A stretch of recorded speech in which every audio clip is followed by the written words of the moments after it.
The Raven by Edgar Allan Poe, with music and ambient tapping by Ignore That Door.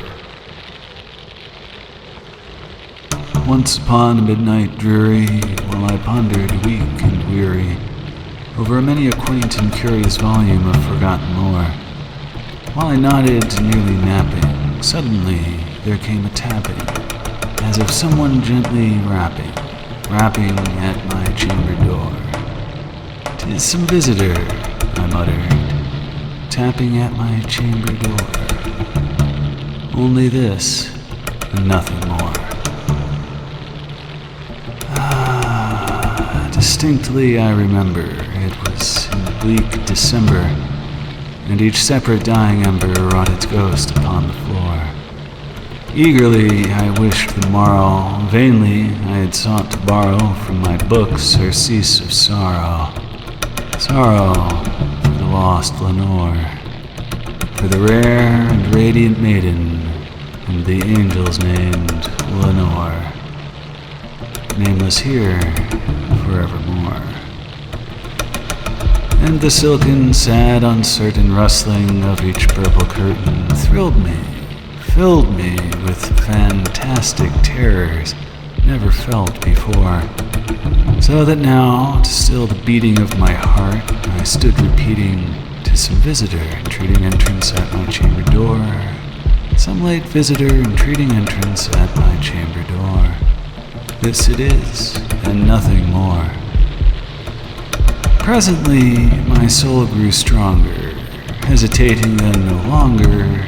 "Sir," said I, "or madam, truly your forgiveness I implore, but the fact is I was napping, and so gently you came rapping, and so faintly you came tapping at my chamber door, that I scarce was sure I heard you." Here I opened wide the door. Darkness there, and nothing more. Deep into that darkness peering, long I stood there, wondering, fearing, doubting, dreaming dreams no mortal ever dared to dream before. But the silence was unbroken, and the stillness gave no token, and the only word there spoken was the whispered word, "Lenore." This I whispered, and an echo murmured back the word, "Lenore." Merely this, and nothing more. Back into the chamber turning, all my soul within me burning, soon again I heard a tapping, somewhat louder than before. "Surely," said I, "surely that is something at my window lattice. Let me see then what thereat is, and this mystery explore. Let my heart be still a moment, and this mystery explore. 'Tis the wind, and nothing more."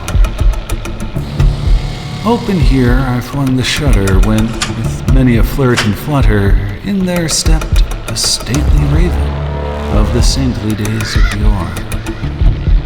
Not the least obeisance made he, not a minute stopped or stayed he, but with mien of lord or lady, perched above my chamber door, perched upon a bust of Pallas just above my chamber door, perched and sat, and nothing more.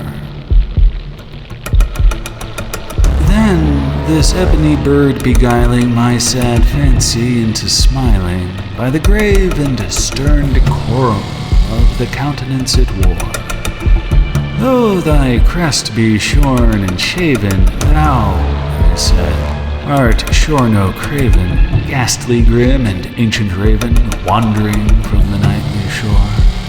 Tell me what thy lordly name is on the night's Plutonian shore." Quoth the raven, "Nevermore." Much I marveled this ungainly fowl to hear discourse so plainly, though its answer little meaning, little relevancy it bore. For we cannot help agreeing that no living human being ever yet was blessed with seeing above his chambered door bird or beast upon the sculptured bust above his chambered door, with such a name as Nevermore. But the raven, sitting lonely on the placid bust, spoke only that one word, as if his soul in that one word he did outpour. Nothing further than he uttered, not a feather than he fluttered, till I scarcely more than muttered, other friends have flown before.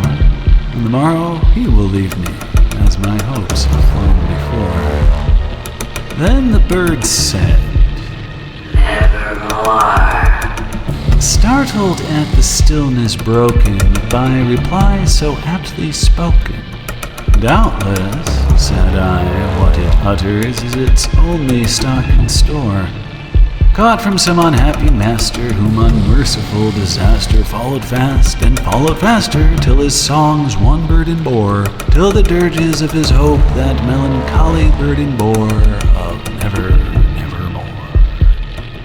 But the raven, still beguiling all my fancy into smiling, straight I wheeled a cushioned seat in front of bird and bust and door. Then upon the velvet sinking, I betook myself to linking fancy unto fancy, thinking what this ominous bird of yore, this grim, ungainly, ghastly, gaunt, and ominous bird of yore, meant in croaking nevermore. This I sat engaged in guessing, but no syllable expressing to the fowl whose fiery eyes now burned into my bosom's core.